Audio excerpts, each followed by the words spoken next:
All right, well, thank you all so much for joining us for Fan Out, using cluster research to break through genealogical brick walls.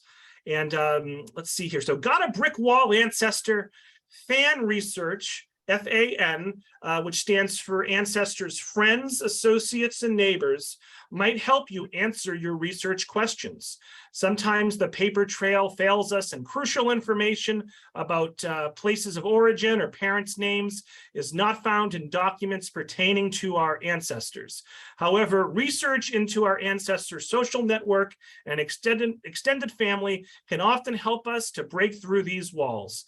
Tonight, our guest speaker will demonstrate how this can be accomplished using a variety of case studies, which illustrates the process in action and will help us identify some of the best fans on which to focus your research. And so this presentation is led by Julie Roberts. Oh, Julie Roberts. Julie, help me out. Stepankevich. There you go. Stepankevich. I practiced that a couple times. Rolls right off the tongue. Wasn't feeling confident. So Julie Roberts Stepankevich, a genealogist, writer, and speaker with nearly 30 years of experience in researching her family's origins in Poland, Germany, Canada, and the US. She currently volunteers as administrator and regular contributor to a number of genealogy-related Facebook groups, and serves as secretary for the Polish Genealogical Society of Massachusetts, trustee for the Polish Genealogical Society of New York State, and vice president of the New England Regional Genealogical Consortium, Inc.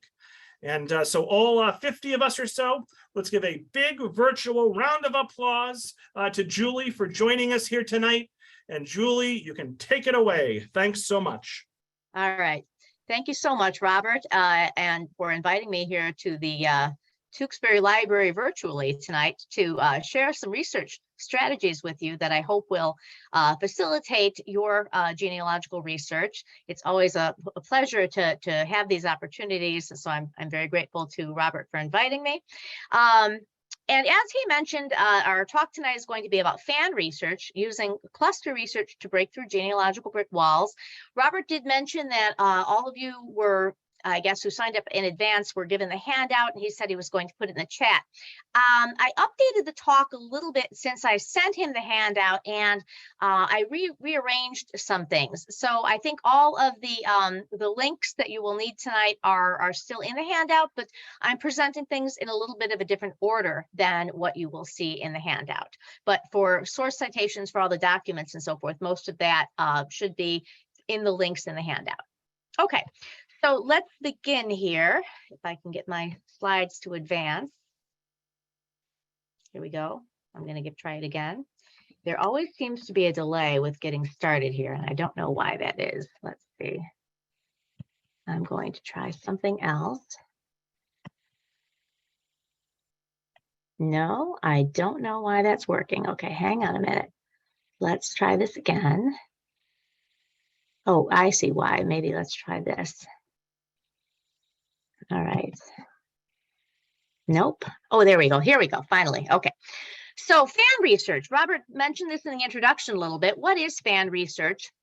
This is a term coined by genealogist Elizabeth Shown Mills to describe research into the friends, associates, and neighbors of one's target ancestor or research subject. And sometimes that F is defined a little bit more broadly there as family and friends, or an extended family.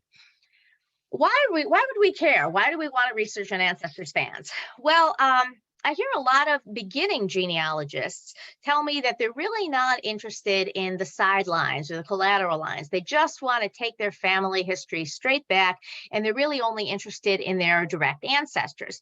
But that only works to a point. Eventually, all of us get to a point where you hit that brick wall, and you're having a hard time finding direct evidence, for those critical research questions about parentage, or the place of origin of an ancestor, or maybe the maiden name of a female ancestor. And you're not going to find that on documents pertaining to those individuals. So where fan research comes into play is this leverages indirect evidence to answer those questions. So who are some of our ancestors' fans? Extended family, obviously. And as an example of that, here is a Hamburg emigration manifest for the family of Stanisław Lewandowski. Stanisław was my husband's great-great-grandfather. And if you look at the manifest, we see the Lewandowski family here all immigrating together. We've got Stanisław, his wife Maria, and two kids, Katarzyna and Jan, and they're all coming from Wola, Prussia. Now, if I were only going to care about the immediate family, I would say, job well done, I found them, and I would move on.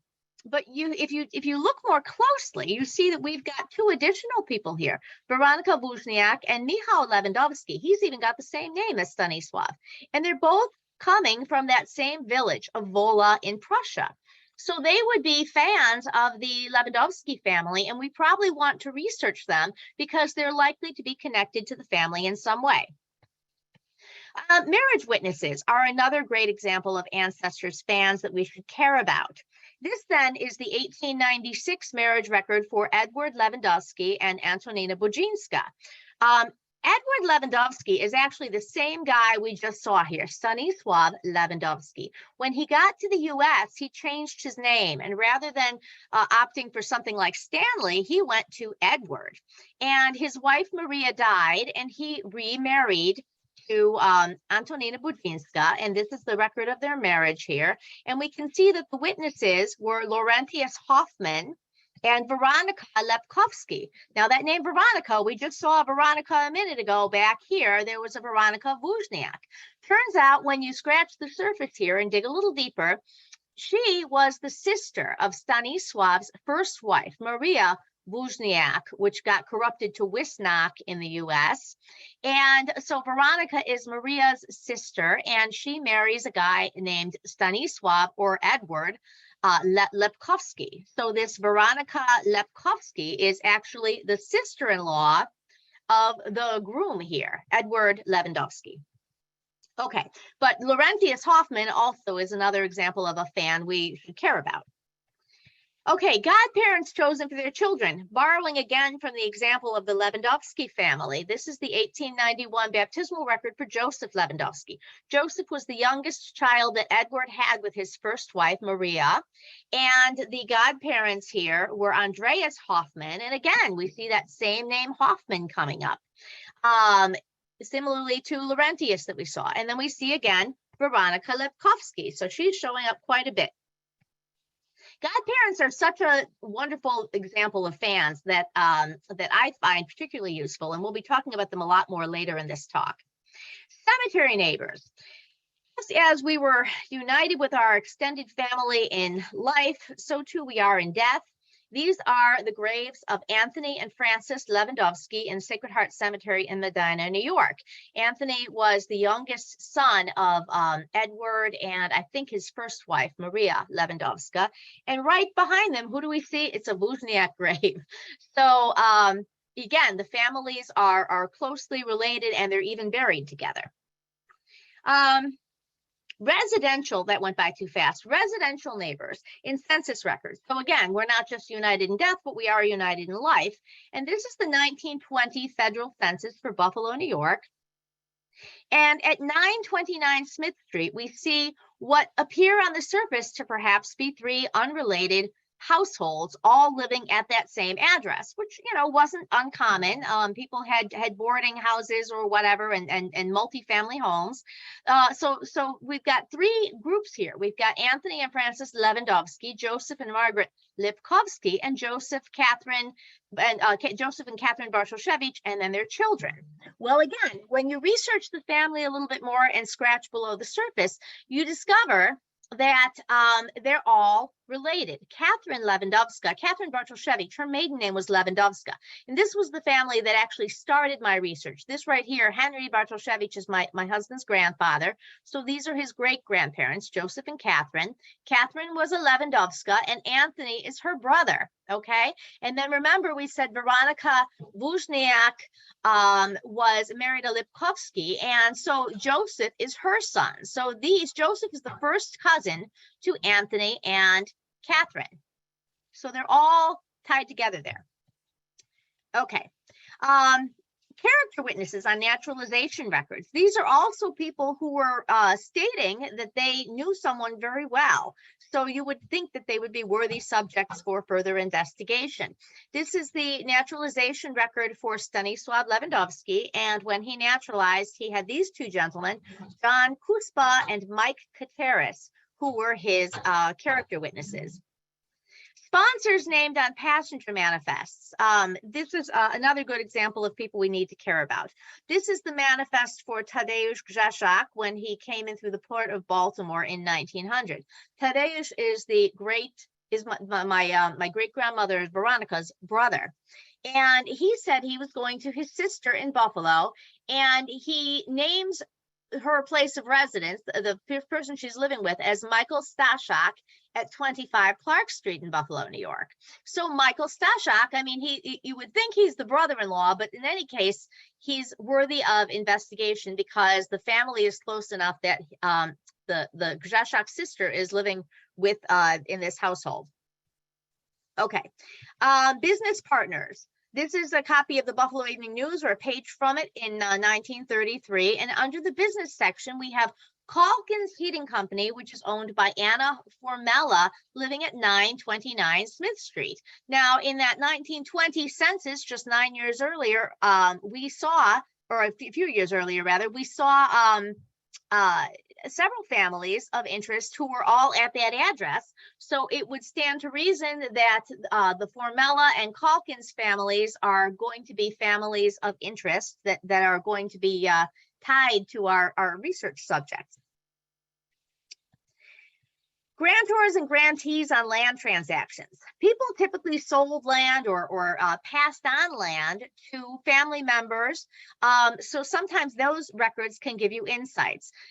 For my Canadian ancestors, this is these abstract index books are discussing a parcel of land that was originally owned by the Crown and then was passed on or sold to a number of different owners. John McKay was the original grantee, and then we have these Hodgkinsons, who are my family members. Robert Hodgkinson granted that parcel to his wife Christiana, and then Christiana and her son James S. Hodgkinson at Uxor, that's and wife and his wife, they passed it on to Samuel L. St. John.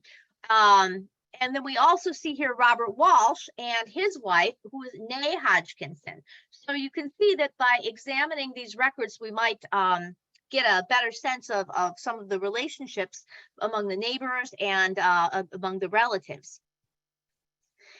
If any of you are researching Jewish ancestors, cemetery neighbors can offer particularly good insights into where your Jewish ancestor may have originated in the old country. That's because there was a practice whereby immigrants from the same towns and villages in Central Europe would all immigrate together, and then they would form these immigrant aid societies known as Landsmannschaften. And those societies would then purchase large sections of cemeteries to be subdivided into burial plots for their members. So everyone in that same particular cemetery plot all came from the same town or village in Europe. So let's say you're researching Jewish ancestors from New York City. The Jewish Genealogical Society of New York has a burial society database that can facilitate your research. You can determine which burial society is associated with your loved one's grave with a simple phone call or email to the cemetery, and they'll give you that information. So let's say they tell you, let's say you know that your loved one is in the Acacia Cemetery, and you tell them the grave location, or they tell you that, they can look it up.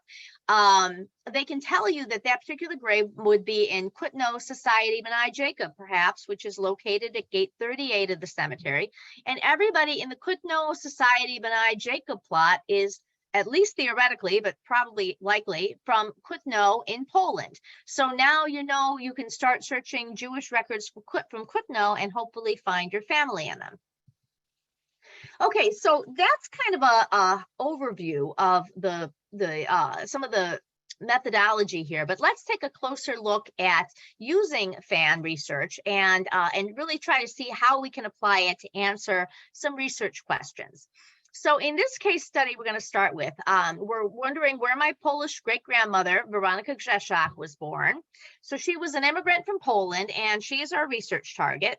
And from U.S. records, we knew she was born about 1878 to 1880. She immigrated to Buffalo, New York in 1898, and she married Jan Zarzicki in 1901. The 1910 census tells us that she was born in Russian Poland, and her civil marriage record states Russia. For those of you who are not researching Polish relatives, you may not realize that Poland disappeared from the map of Central Europe for a period of 123 years. So it was partitioned between Russia, Prussia, and Austria-Hungary. So knowing that she was from Russia narrows our focus of where we want to look for her place of birth, but it's still, there's still a huge territory to cover here. And let me hang on one second. For some reason, my computer is not charging.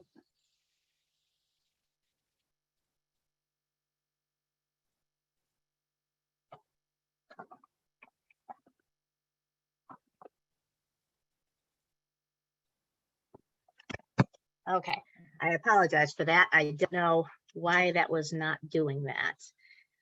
All right. Okay, so that's the situation with Polish Russia, or Russian Poland.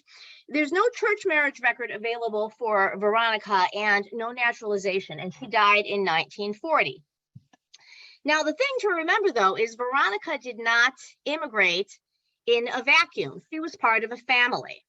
So when she came over, she was followed by two siblings, Józefa and Tadeusz, as well as another sibling who is not pictured here, her brother Władysław.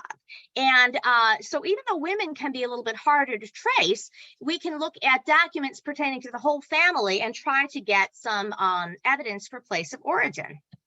Okay, so Veronika's passenger manifest, which we do have, said that she was Russian. She came over in 1898, which is consistent with what our expectations, and it identifies her last residence as Kalisz, okay, Kalisz.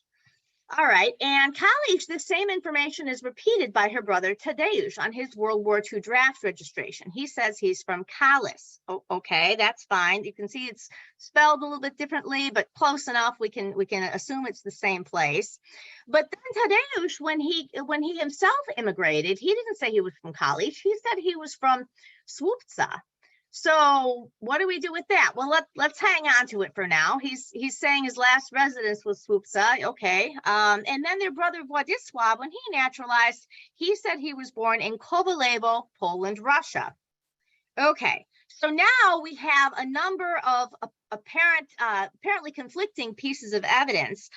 We've got Kowalewo, Słupca, Kalisz, and we need to find a way to reconcile those conflicts.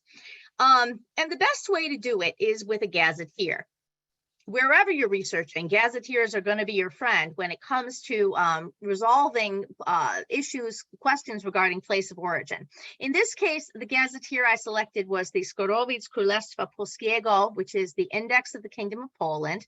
And the Królestwo Polskiego, Królestwo Polskie rather, is the Polish name of the Kingdom of Poland, which specifically was under Russian control. So this particular gazetteer focuses specifically on Russian Poland, which is the part of Poland where the Grzeszak family was said to be from.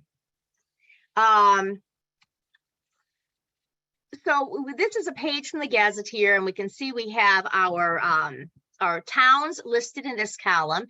And then in this column, we have the gubernia or province, and then the powiat or county. And the gmina is like a township, and then the parish, parafia is parish. So these are the columns we're going to focus on. And you can see for the location of Kowalewo, there were a number of places called Kowalewo that existed in Russian Poland, but there's only two of them, that Kowalewo Opactwo and Kowalewo Sołectwo, which are neighboring villages, that were both located in the Kalisz gubernia, Słupca powiat or county, and Chongen township and Kowalewo parish. So, and I know these grammatical endings are a little bit different. It doesn't say exactly what you're expecting, but that's because Polish is a language that has a lot of grammatical inflection. So the endings of words will change, but trust me on this. This is the same as the kalish that we were seeing on the documents, and this is the same as the swupsa we were seeing on the documents. Okay. So as a result of investigation into the broader family group, looking at for documents pertaining to Władysław and Tadeusz, we can state that although female ancestors can be more difficult to trace, we were able to find in those documents pertaining to her brothers, information that was key to definitively identifying Veronica's place of birth and reconciling those discrepancies in evidence for the Grzeszczak's place of origin, because sure enough, we were able to find Veronica's birth record in the parish records from Kovalevo. So that problem is solved. Let's look at another example. This is the question of the place of origin in Germany of Henry Wagner. And I apologize, I'm not great with Polish. I'm even worse with German. So if any of you speak German, I apologize for whatever I'm going to do to the place names and surnames and so forth. But in any case, our background is research target here. Is Karl Heinrich Henry Wagner, who was born, according to U.S. records, between about 1827 and 1830. He immigrated with his parents and siblings to Detroit, Michigan in 1853, where he married Catherine Dellinger, who was a widow, in 1855, and Catherine's maiden name was Grensinger. His passenger manifest death certificate in the 1900 census state only Germany for his place of birth. The 1860 census states Hesse for his birthplace. 1870 states Hesse-Darmstadt. And remember that German unification took place in 1871. So both of these census dates reflect locations that were pre-German unification. And then in 1880, it only says Prussia because now they're referring to the whole Prussian Empire. Okay, now, although census records gave us maybe a little bit of a clue because, you know, the census records from pre-German unification, if we really want to get specific, we need something more. We need passenger manifests, which in this case didn't pan out, or church records, which in this case did pan out. So these are the baptismal records from the Roman Catholic Church where Henry's daughter, Mary Wagner, was born on 10 July 1860. And the record spans 2 pages here, but I'm going to show you the columns that matter here. This is Henry Wagner, and this tells us that he was born in Rawson, Kurhessen. This is Bavaria is from the line above, but Rawson, Kurhessen. Kurhessen is a reference to the location of Hesse Castle. Okay, now he's got another child whose baptismal record we can look at. He only had the 2, but his son Augustinus, or John Wagner, who was born in 1856. This is his baptismal record. And this tells us that the father, Henry Wagner, was from Rossdorf in Kurhessen. And Rossdorf is a little bit different from Rawson, but if we go to a gazetteer now, just as we did with the Polish research, we want to try a German gazetteer. So I'm using the Myers gazetteer, which is valuable for places all throughout Germany.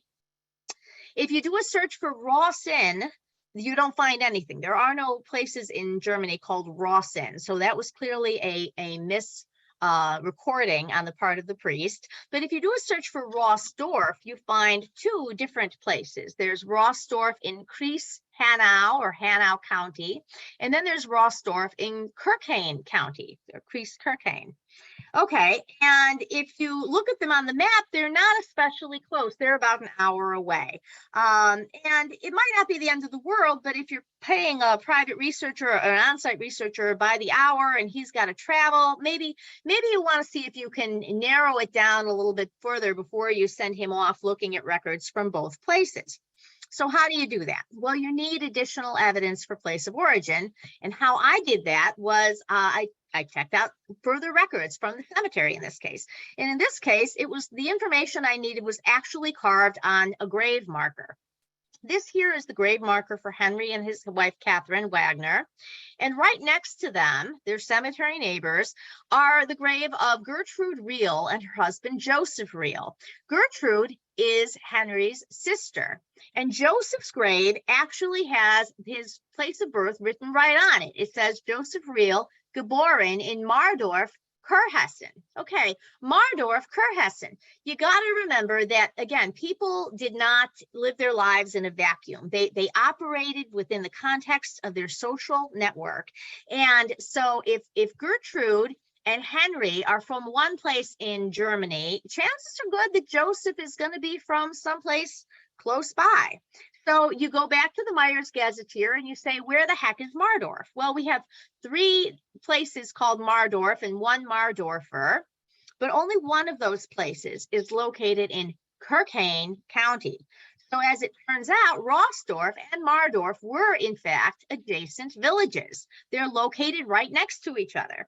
So now we have a good idea that the Wagners are going to be from Rossdorf, this Rossdorf by Mardorf, and not the other Rossdorf. So I was able to hire an on-site researcher to visit the parish, and lo and behold, he was able to turn up the baptismal record for Karl Heinrich Wagner, my great-great-great-grandfather, and then take the research back many more generations, all because of that little piece of fan research. This confirmed that the this village located in Kirkhaine County was in fact the place of origin of the Wagner family. So again, this discovery was facilitated through the evidence from the grave marker, and problem solved. Okay, let's take a closer look at godparents now, because the next few examples really rely heavily on information obtained from baptismal records.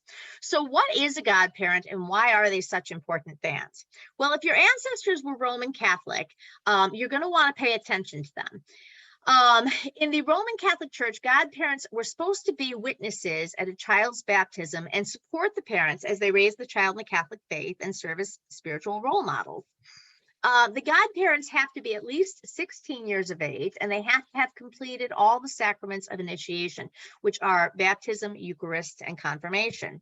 A parent or step-parent cannot be the godparent for his or her own child, but other family members can be godparents. So this is kind of important, because if you come from one of those families where names were repeated over and over again, and you see the father has one name and the godparent, the godfather, has the same name as the father, you might be wondering, well, is it the same person? But it can't be. Okay, so that does help you kind of eliminate certain individuals that simply could not be a parent.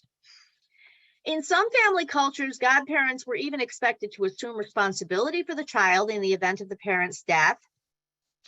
In some families, godparents are married couples, but in other cases, one godparent might be selected from the mother's side while the other is selected from the father's side. And you'll discover that some cultures were more rigorous than others in the practice of naming the child after the godparent of the same sex. In my Polish research, my ancestors were not particularly devoted to the practice of naming the child after the godparent of the same sex, but among my German research, they absolutely were very stringent about that. They often did that. But finally, the thing to bear in mind is that while godparents were often family members, there is no requirement for them to be family members. Therefore, care has to be exercised when evaluating evidence from those baptismal records. Okay, so let's take a look at Robert Walsh. We're going to switch gears now and go to Canada and take a look at this Irish immigrant family. So our research target here is going to be Robert Walsh, who was born about 1808 to 1816. He is an Irish immigrant to St. Catharines who was a merchant tailor.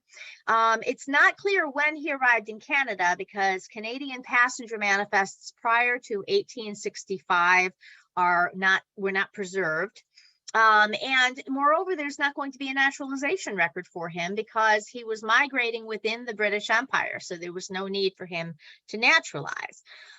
So that might leave church records as a good source for place of origin. Unfortunately, when he married Elizabeth Hodgkinson about 1843, it was probably in the Cathedral Parish of St. Catherine of Alexandria in St. Catharines, but the early church records from that parish were destroyed. There is no, the earliest records from St. Catharines now start in 1852, and there was no civil marriage registration in Canada in this era. I did follow up with the diocesan offices to see if maybe there were bishop's copies made. They said no, there were never any kind of duplicates made. So pretty much we're up a creek here. I don't believe we're ever going to find that marriage record. And you could try other sources. I mean, for me, obviously birth and marriage and death records are very, very good sources for finding parents' names, but you might find them on some other documents. But to date, no evidence for his parents' names have been found at all on his death record or in newspapers or cemetery records or land records. So he is really a brick wall for me. However, we can get some clues from the cemetery. This is Victoria Lawn Cemetery in St. Catharines, where Robert is buried. And this right here is the grave of Robert and Elizabeth and their son, Joseph P. Walsh.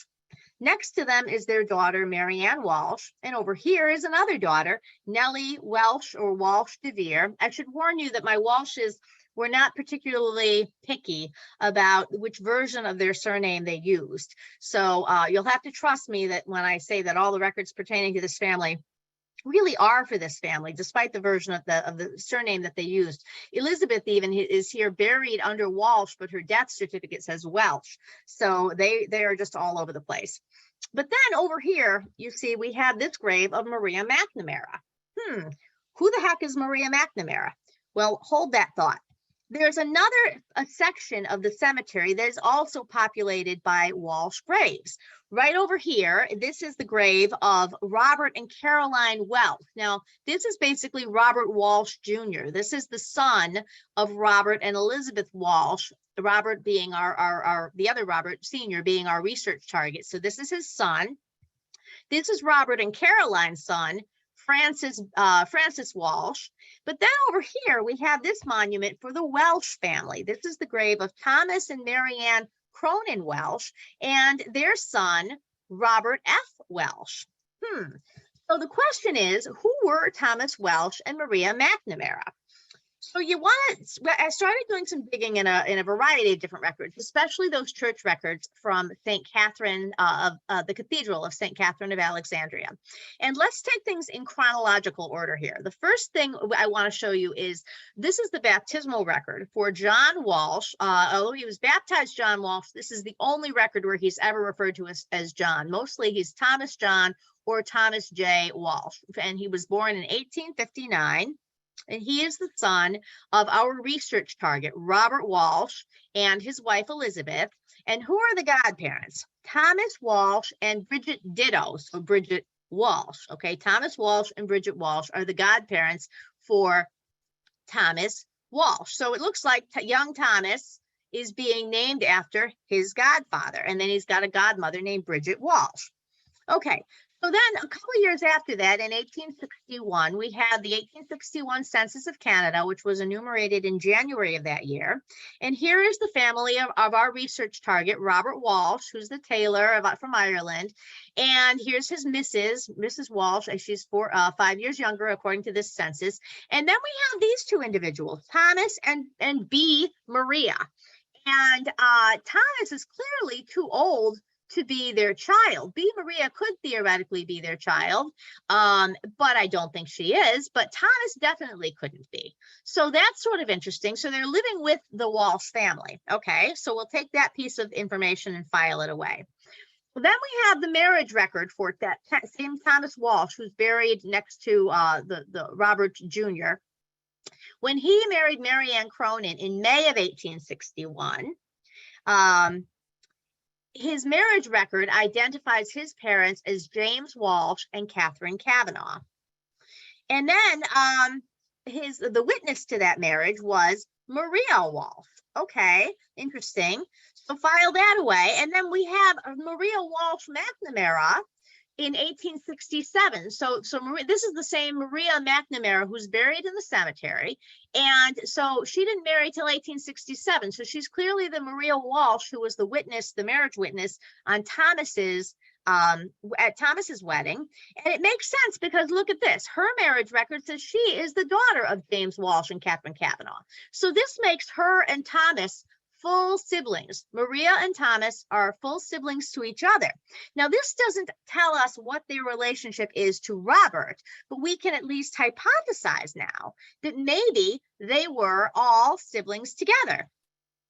So then the last record I want to show you here for this particular family is the baptismal record for Robert F. Walsh. So he is the oldest and only son of Thomas. So who are his godparents? Well, Robert Walsh and Maria McNamara. Isn't that interesting? So it looks a little bit like, if you go all the way back to here, Robert Walsh, when he has a son, he named him after his hypothetical brother, Thomas, and he has his hypothetical sister, Bridget Maria, because I believe that Bridget is Maria Walsh McNamara. I think this is all the same person, and there's a whole bunch of additional evidence I'm not presenting here, but this is my hypothesis at the moment. So Robert has his siblings as godparents to his son, who he names after his brother. And then later on, that same brother does the reverse, or maybe the same thing, depending on how you look at it. Thomas names his son after his brother and has his siblings as godparents. So this is my hypothesis. And at least it allows us to develop a research strategy, because Walsh is a horrible, horrible surname to try to research in Irish records. Turns out it's the fourth most popular Irish surname. And this is a screenshot of the Irish Ancestors site by John Grenham. And what he does is he, excuse me, he has this very handy way of identifying where Walsh is, or where any particular surname is found in records across Ireland. And this is what the pattern for Walsh is. It's pretty rough. But he has this capacity at his website where you can add in a second surname, and it identifies the places where both of those surnames are found. So it does narrow the field a little bit when you insert that second surname of Kavanaugh, because now what we can do is we can, regardless of whether or not we know for sure that Robert is their sibling, we know that they are closely related enough that they were godparents to each other's kids, they were in each other's, they had lived together, all of this. So we can, whether or not they're actually brother and sister, we have enough information now to look for Thomas and Maria in Ireland, and then hopefully in that same place find records for Robert as well. Okay, so summing that up then, we didn't have evidence. We were lacking evidence for Robert Walsh's parents' names and his specific place of origin in Ireland, which made research in Irish records impossible. But the discovery of Thomas and Maria Walsh's parents' names provides a valuable clue that enables the development of a research plan for searching records in places where both the Walsh and Kavanaugh surnames are found. So this is not game over. This is to be continued, but at least we have a plan in place thanks to the FAN approach. Okay, here's another case study going back to Germany.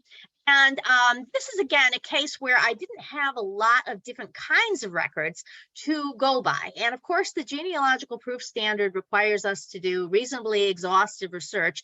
And this is not that. But in this particular case study, the nice thing is, this kind of shows you, even with just one set of records, one set of church records, a little bit of FAN strategy can still take you a long way. So the question here is, what is the maiden name of actually, I can't see this here. Johann Georg Schulmerich? No, I'm sorry. Well, the Margaretha. There we go. Margaretha Schulmerich, the mother of Johann Georg Schulmerich. Okay, so we're looking at this record here, and because I was taking my research back and tracing back in time, and I had this marriage record that was found for Johann Georg Schulmerich and Anna Margaretha Appelmann. That's right. Anna Margaretha Appelmann, and they were married in 1797 in Hildesheim, which is in the Mainz-Bingen region. And the record does not actually identify the groom's parents. It just says, so here we have Onestus Viduus Georg Schulmerich civis in Cola in Hildesheim. Okay, so he's a citizen, and he was a widower, but his first marriage record is not available. I haven't been able to figure out where he married. It's customary to marry in the bride's parish, and she was clearly from someplace else. So this is the only record I have for his marriage. And he marries Anna Margaretha Appelmann. She was the daughter of Michael Appelmann, but nobody says anything about his parents. Okay. Nonetheless, based on his age, I was able to kind of estimate when he would have been born and skipped back through the records and found a probable birth record for him, which identifies Johann Georg Schulmerich as the son of Philip Schulmerich and Margaretha, legitimate spouses. Okay, so I have a baptismal record, but this doesn't say what the mother's maiden name is. So, well, how do we find that out? Maybe we could search for a marriage record for this couple, right? Philip Schulmerich and Margaretha. Maybe we could find their marriage record, and then that would name the mother's maiden name. But no, it's not in this parish collection. Okay, well, how about if we find a death record for Margaretha Schulmerich? Maybe that would say her maiden name. Nope, no death record for her either. So what have we got? Well, we have some more baptismal records we can look at, because they had a number of different children. They had 4 children, in fact: Johann Georg in 1766, Anna Elisabetha in 1768, Maria Magdalena in 1770, and Maria Charlotta in 1773. So let's examine all of the baptismal records and see if the godparents can help us out at all. Okay, so Johann Georg, we looked at his record briefly. His mother was only identified as Margaretha. And the thing here, I underlined her name as well, because I want you to pay attention to how her name is presented in these different records. The godfather is Johann Georg Lindhoff. So Johann Georg Schulmerich's godfather is Johann Georg Lindhoff. So they're very, very strict with the naming after the godfather. The second baptismal record we can examine here is that for Margaretha Elisabetha, who was the daughter of Philip Schulmerich and Margaretha Elisabetha. So the mother's name is presented with a middle name here, Elisabetha, which was absent from Johann Georg's baptismal record. And the godmother here is Anna Elisabetha Hausmannin. And this "in" here is just a little ending that they tack on to German names for women, sort of the family of. Okay, then we have Maria Magdalena Schulmerich, and the mother's name was again presented as Margaretha Elisabetha with that middle name there, and the godmother is Maria Magdalena Schulmerich. So she's coming on the father's side of the family, so that's not going to help us very much here. But the final child's baptismal record, this is for Maria Charlotta Schulmerich, and the mother's name was presented again with that middle name. So it looks like, had we been only focused on Johann Georg, because he was my ancestor, I would have, number one, missed out on the fact that his mother had a middle name, and I would have missed out on these clues that will ultimately lead us to her maiden name, because Maria Charlotta Schulmerich's godmother is Maria Charlotta Hausmannin again. So now we've got 4 kids. 2 of them have Hausmann godmothers. So what we can do is we can hypothesize that Maria Elisabetha Schulmerich's maiden name was Hausmann, and then we can look for a baptismal record for her, for Margaretha Elisabetha Hausmann, born about 1745, and I was guessing that based on her oldest child's date of birth. So the result, when you search for those records, is bingo. A baptismal record for Margaretha Elisabetha Hausmann, daughter of Nikolaus Hausmann and Christina, the legitimate spouses. So now we know her parents' names. Margaretha Elisabetha was the daughter of Nikolaus Hausmann and Christina.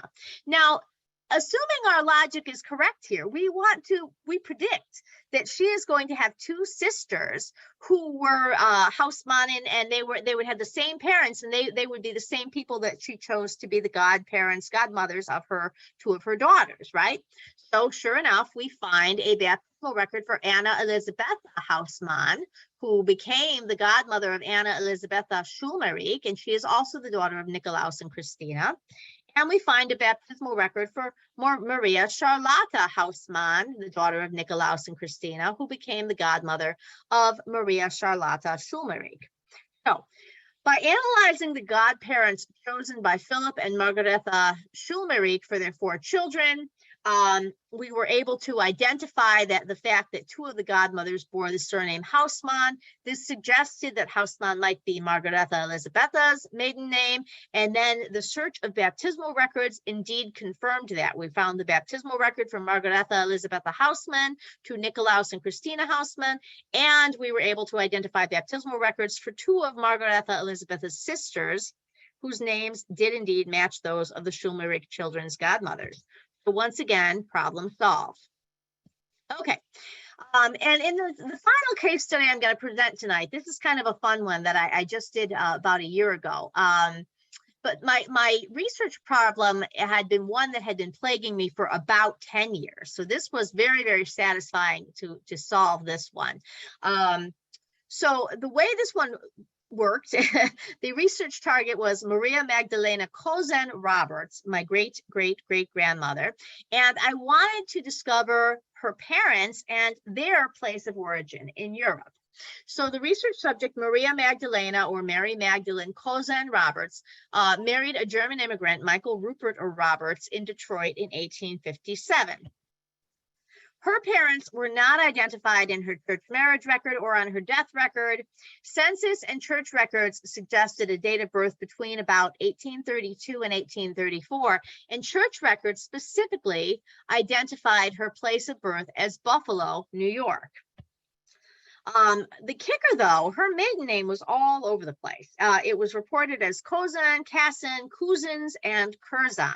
So without knowing her parents' names and with such diverse spellings of her maiden name, I was really looking all over the place. I was trying to do very, very broad searches and wildcard searches and whatnot, and I was certainly coming up with a lot of Kozans, Kassans, cousins, but not all of them were even necessarily, German or Alsatian or whatever she was. Because it was too many spellings were kind of really blowing Ancestry's search algorithm, and without the parents' names to really confirm it, I was kind of adrift. So those broad searches I was searching in both Buffalo and Detroit for possible Kozan relatives really didn't result in any promising matches. So I had an idea about Mary's ethnic origin, though. On the 1880 census, her parents' place of birth was identified as France, and on her death record, it said she was from Switzerland, and the family was Roman Catholic. And this, combined with the fact that Mary married a German immigrant, made me suspect that she was from Alsace or Lorraine. But there were plenty of immigrants from Alsace and Lorraine in both Buffalo and Detroit in that same time frame, the 1830s to the 1850s. I've got other ancestral lines from Alsace who lived in those locations. So that was kind of where I was leaning toward thinking, was that she was going to end up being Alsatian, but I didn't know for sure. The kicker, though, is if she was born in Buffalo circa 1832, there was only one Roman Catholic church in Buffalo at that time, and it was the parish of St. Louis. And lo and behold, there's St. Louis. It was a parish that was pretty much built by German and Alsatian immigrants. So again, I'm going back to my Alsatian theory, but it doesn't really help me much if I can't find any Curzons, Kozans, or whatever. So I did search those church records for a baptismal record for Maria Magdalena Kozan, Kassan, Kuzins, Curzon, and didn't come up with anything. My aunt is my collaborator on this line of research, and she had actually tackled the records first. And the one she came up with was one from Maria Magdalena Krauter with a Krau. And I thought, we were very, very, very, very skeptical about that. And then, of course, I was plagued by doubts because I was thinking, well, what if she wasn't actually born in Buffalo? So many immigrants would, sort of ballpark their place of origin to the closest big city. What if she was born in one of the small suburbs of Buffalo? There were certainly plenty of Alsatian immigrants who were farmers anywhere in the whole area between Buffalo and Rochester. I mean, what if she wasn't particularly, what if they weren't religious? What if they didn't have her baptized? Or, so I had all these what if scenarios in my mind. And that was kind of a problem. So one day I decided to kind of break the logjam and get some other eyes on the situation. And if you're not using Facebook groups for genealogy, you really ought to be, because they can be wonderful, wonderful resources. And you can find a lot of local experts in your areas of interest. So I went to the Western New York Genealogical Society discussion group, and I had posted this question many years ago about this record. What did people think about that Crowder one? And one of the admins for the group, Nancy Archdeacon, actually came up with a really interesting record that she wanted me to consider. And I have Nancy's permission to identify her in this lecture. But she posted this record here. And yes, that chicken scratch is pretty horrible. The whole book is like that. But this is a baptismal record for Maria Magdalena Gossi, who was born 14 August 1832, and she was the daughter of Joseph Antonius Gossi and Maria Agatha Hensey. And the godparents were identified as Joseph Lang and Maria Anna Hensey. So the godmother is, again, same name as the mother's maiden name. So I'm thinking, she's going to be a relative, but that doesn't necessarily help me much. I was thinking Gossi, Curzon, really? I mean, Gossi, that it just seemed a little bit far off, but at the same time, if they really were French, you can almost see it with sort of a nasal accent, Gossi, Curzon, maybe close enough. So I kept coming back to this record, and I started, searching for Henseys. I tried searching for Joseph Antonius Gossi. I still have no idea what happened to the parents, if they died in Buffalo, if they died in Detroit. I don't know what happened to them. And my searches for Curzon Gossi had still been largely negative. But I started focusing on the Hensey part. And again, it was difficult because with this particular spelling, Ancestry was getting very bogged down. They were giving me, whole Hensey. I mean, there are so many different possible variants that it was very easy to get lost. So in this case, I ended up, there's just showing you the spelling again of Gossi. I ended up having to use DNA to kind of help me focus on the right family trees. So I had identified a number of DNA matches who were probably related to my grand aunt through this particular Hensey or Curzon line. And by examining those trees, I came across this common individual who appeared in a number of them. And you can see lots and lots of different spelling variations. Mary Ann or Anna Maria, Hanses, Hansi, Heinze, Hanses, Hansi, Heinze. There's a bunch of different, and then her married name is either Schneider or Snyder, but it was close. It was far enough away actually from Hensey, Hensy, that Ancestry was not turning up this person in my searches until I focused specifically on her, on finding her in those family trees. Once I found her, though, as a person of interest, she is in 339 trees. This woman is all over the place. And her profile was very exciting to me because she looks so much like I would have expected her to. She was born in Alsace in 1814. She gets married in Detroit, just like my great-great-grandmother, just like our research target gets married in Detroit. Okay, so, and then if you look at the trees more closely, they actually identify, a number of them have identified a specific place of origin for her. They say she's born in Vaterhun, Alsace, France. Okay, so where the heck is Vaterhun, right? So I do a Google search. There's no place called Vaterhun. Okay, so then I'm thinking, well, it's probably misspelled. And most of these trees were identifying it. They said that the name Vaterhun came from the church record, her marriage record in Detroit. So I thought, okay, well, I can get a copy of that. But I wasn't feeling very patient. I was on a roll that night when I was doing this research, and I wanted to figure this out. So I was kind of guessing, well, maybe the Hun is supposed to be Heim, Heim, and maybe it's like a Vettelsheim or Vatersheim. So I'm kind of, I'm going through all the different possibilities. And then it occurs to me, hold on a minute. if there are 339 family trees out there that mention this person, probably somebody else before me has been wondering where Vaterhun is. And probably they would have asked in a Facebook group.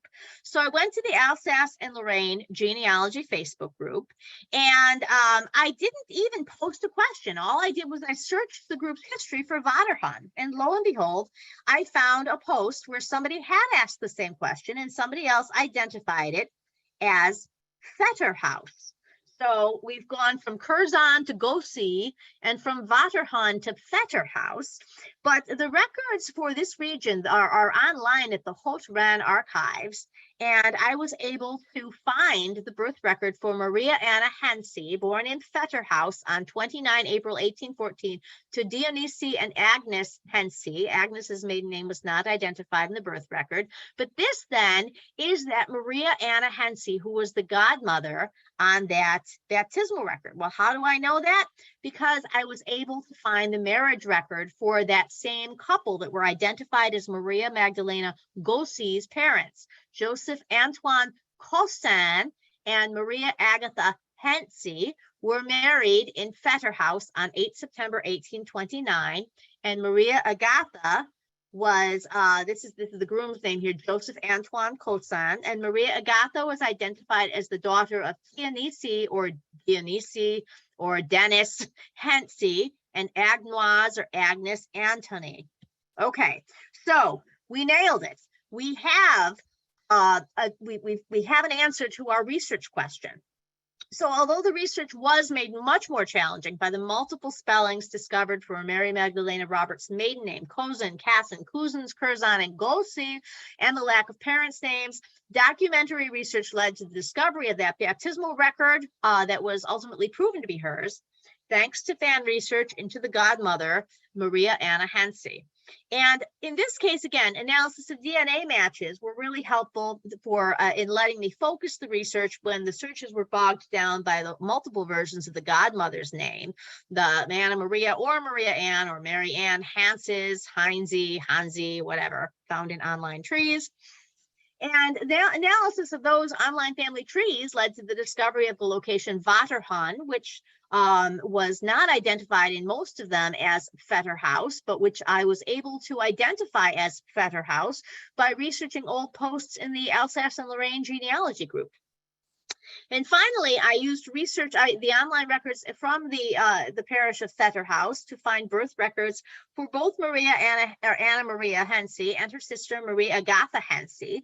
And I discovered that marriage record for Maria Agatha Hense and Joseph Antoine Cousin. So the combined evidence from the documentary research and the DNA proves then that Maria Magdalena Gossee or Cousin, born in Buffalo in 1832 to Joseph Antonius and Maria Agatha, is in fact the same Maria Magdalena Cousin who married Michael Rupert in Detroit in 1857. Problem solved. Okay, so just to wrap it up, research into our ancestors' fans, you can see, I think, from all of these examples, that can provide valuable insights that can potentially identify those names of parents or places of origin in cases where direct evidence is lacking. I hope I demonstrated that godparents can be especially valuable as fans because they were often, but not always, siblings of one of the child's parents. And brick walls are broken when we strive to get out of that mindset of looking only at our direct line, and when we try to understand our ancestors' lives in their proper cultural and historical context. And even if your fan research gets stuck, it can be very powerful when combined with genetic genealogy methodology for those of you who are using DNA in your research.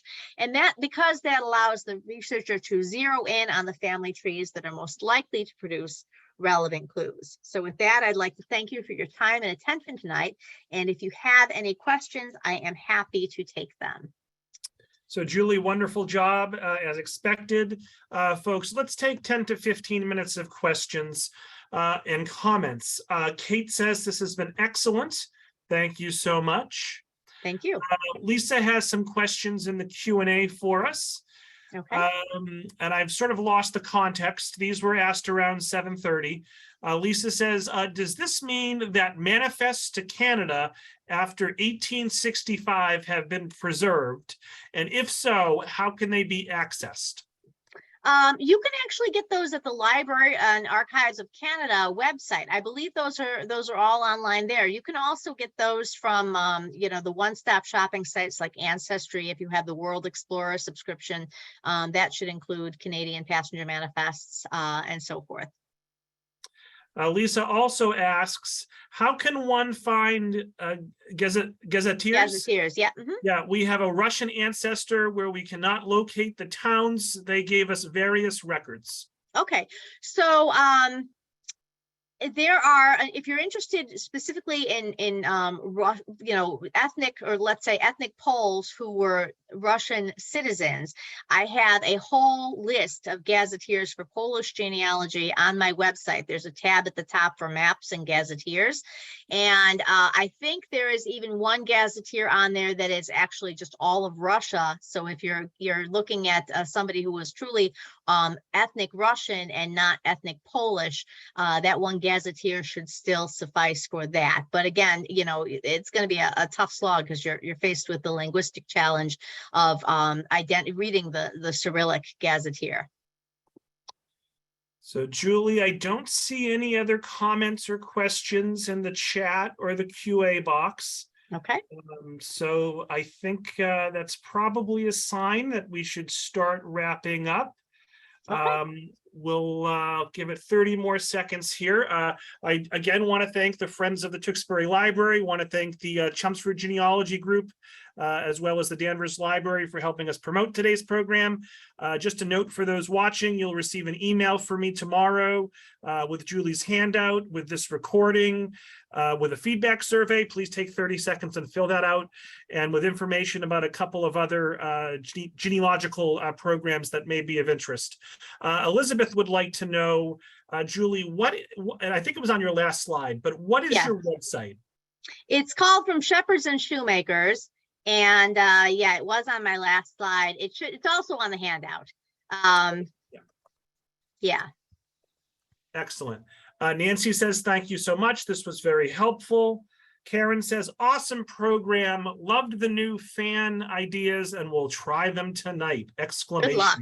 Yes, it's really, it's amazing how powerful fan, especially if you're doing genetic genealogy, fan plus DNA is an absolutely unstoppable combination. And in fact, there's another, there are numerous, you actually search fan on my blog, and I've got numerous examples beyond the ones I discussed tonight. So last question goes to Cynthia. See, if I stretch it out, I know we're going to get more questions.